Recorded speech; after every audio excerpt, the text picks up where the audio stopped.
Salut tout le monde, c'est Retools et compagnie, on espère que vous allez bien. Aujourd'hui, vidéo en partenariat et en collaboration avec Altaïa.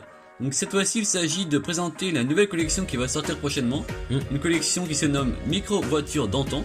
Donc elle est destinée à rendre hommage aux micro-véhicules qui ont donc contribué à motoriser l'Europe d'après-guerre. Voilà. Donc on va donc vous présenter les 4 premiers numéros.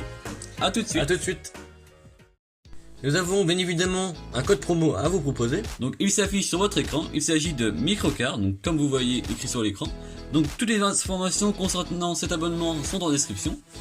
Si vous vous abonnez avant le 13 janvier 2022, vous aurez l'occasion d'acquérir gratuitement la Motobécane RM2V de 1962, donc un très joli modèle que vous voyez donc à l'écran. Donc on débute donc par le premier modèle, il s'agit d'une Isetta. Là voilà. Donc celle-ci est vraiment très bien faite, bien évidemment. Donc il s'agit du premier numéro qui sortira en kiosque. Donc celle-ci, c'est la Velam Isetta de 1957. C'est un peu le même profil que la fameuse BMW Isetta. Ouais, même la Formeo. C'est qui vrai. ressemble beaucoup également. Donc celle-ci, vous voyez que c'est une 4 roues. Donc à savoir que les 2 roues avant sont plus écartées par rapport à l'arrière. On peut voir comme ça de profil, on peut voir qu'on peut les deux de derrière sont beaucoup plus... Les détails sont bien évidemment tous très bien représentés.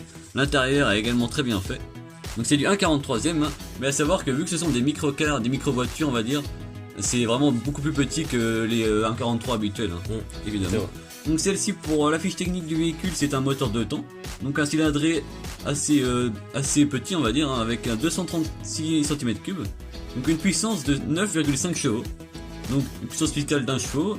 À savoir qu'en empattement, c'était assez petit, hein, en longueur 225 cm et en largeur 134 cm. Donc c'était vraiment très petit quand même. Voilà, et pas du tout lourd, hein, également 330 kg, ce qui est pas beaucoup pour un véhicule motorisé, bien évidemment. Donc on peut voir l'intérieur également très bien réalisé, vous voyez la banquette, on peut voir même le tableau de bord, etc. Donc celles-ci ont bien évidemment les pneus en gomme et tout ça, très bien réalisé. Les feux sont rapportés à l'avant et à l'arrière. Donc c'est très original de la part d'Altaïa de proposer ce genre de collection, c'est intéressant je trouve, et en plus c'est la première fois que ça existe. Mais c'est vraiment premier à le faire, c'est vraiment superbe. Donc on est très content de pouvoir vous présenter ça assez rapidement sur la chaîne YouTube, ce qui permet après de pouvoir découvrir, à savoir qu'il y aura beaucoup de véhicules dans cette collection. On vous met quelques photos à l'écran, vraiment des choses assez originales, donc c'est très intéressant. Donc voilà pour le premier numéro. Tous ces modèles sont bien évidemment fournis avec leur boîte cristal, leur fascicule, donc tout leur emballage d'origine, bien sûr, parce que en plus le fascicule est assez intéressant car il retrace l'historique du véhicule et également l'historique ambiant de cette époque là. Il y a même des fois des modèles aussi qui sont, ce modèle là par exemple, chaque modèle qui sont même faits une fois par d'autres marques très célèbres également. Donc poursuivons avec le numéro 2, donc l'Agma Vespa 400 de 1957. Ça c'est vraiment ma préférée de tout ce qu'on va vous présenter, personnellement. Celle-ci, vraiment un très beau bleu en plus. Qu'est-ce qu'elle est belle avec le petit bagage derrière, très sympa. C'est vrai que les détails sont vraiment présents, donc c'est très intéressant. Également à l'avant, on peut voir les essuie-glaces. L'intérieur également est représenté. Ce sont aussi vraiment des très belles jantes également, ça rend vraiment bien. Mais c'est vrai que ça change des muscle cars et tout ça, c'est intéressant. On espère que ça vous plaît sur la chaîne YouTube également. N'hésitez pas à laisser en commentaire si vous allez acheter cette collection et si ça vous plaît.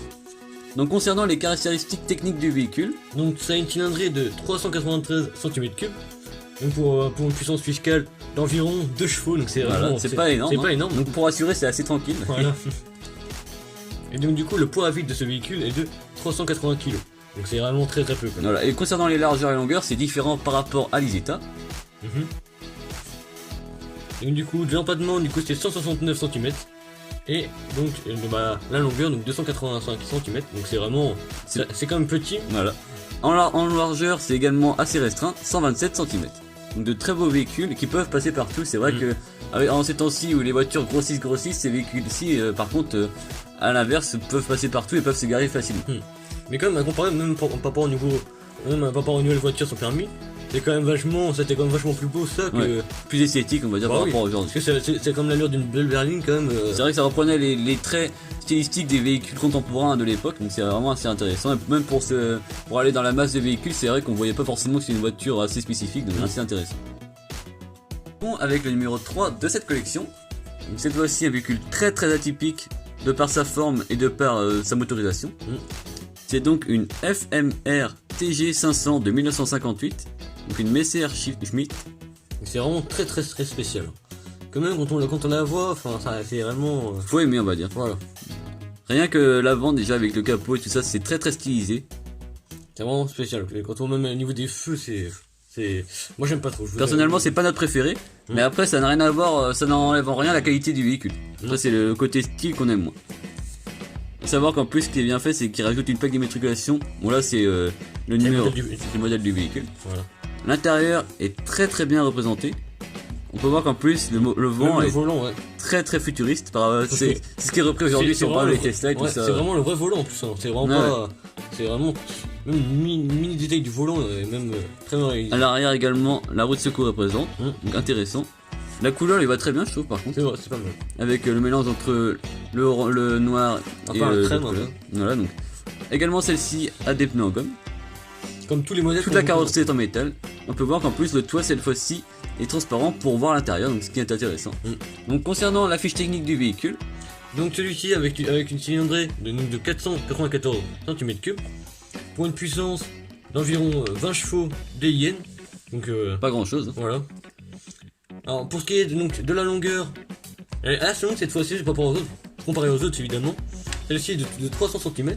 Donc 3 mètres. Voilà. Donc, en plus, ce qui fait qu'elle est plus longue, c'est que vous l'aurez remarqué, c'est une place. Et oui, c'est pas des banquettes, mais un siège C'est tout deux seul sièges à à la l'avant longueur, du coup. et un autre siège à l'arrière. Mais c'est quand même une 2 places. Voilà. Et donc, elle a une largeur de 127 cm. Voilà pour le numéro 3. Terminons maintenant avec la présentation du numéro 4. C'est la Euro20 D4 de 1953. Donc il s'agit d'un cabriolet. Donc très chic pour l'époque. C'est vrai. Également à l'échelle 1,43. Elle est vraiment très sympa celle-ci. Vraiment superbe. L'intérieur, je trouve qu'il est vraiment particulièrement réussi. Le volant, vraiment superbe. À l'avant, les feux rapportés qui sont vraiment très bien réalisés. je trouve personnellement que ça fait un peu penser à des yeux d'escargot. Si on peut voir à l'avant, ça fait remonter comme si les yeux d'escargot sortaient quand un escargot se réveille. Ou ça ressemble vraiment à ça, je trouve. À l'arrière également très bien réalisé avec les options des feux peints. Le pare-choc très bien Ce qui réalisé. est vraiment très sympa, c'est qu'en plus là c'est une plaque. C'est pas la plaque, c'est pas le modèle du véhicule. C'est une plaque minéralogique, donc assez intéressant. Ça rapporte du réalisme. Donc pour qui est de sa cylindrée, elle fait donc 462 cm3, donc c'est la plus puissante de ce qu'on vous a présenté. Et oui. Donc une puissance fiscale de 3 chevaux, donc c'est vraiment plus que tout à l'heure. Donc pour ce qui est des dimensions, c'est une longueur de 3,15 m, donc c'est vraiment c'est la plus longue également. Et oui. Et une largeur de 118 cm, donc c'est une des plus étroites. Également. C'est Donc celle-ci en plus je trouve que c'est assez intéressant d'avoir repris la couleur de l'intérieur et du volant sur les pneus, sur les jantes. Ouais. C'est vrai que c'est assez joli et puis même l'assortiment des couleurs avec le beige et le marron, c'est très joli. Donc quand on voit même les détails chromés au niveau du capot, c'est vraiment très sympa. Ouais, vraiment très très joli. Donc voilà pour la collection Altaïa micro voiture d'antan. Voilà. Donc toutes les informations sont en description. Si la vidéo vous a plu, n'hésitez pas à lâcher un pouce bleu, à vous abonner sans oublier la Petite cloche pour ne rien louper pour les prochaines vidéos. Voilà. N'hésitez pas non plus à nous dire dans les commentaires si oui, vous êtes intéressé par cette collection. Et oui. Ou non. Et à nous dire quel est votre modèle préféré. A plus.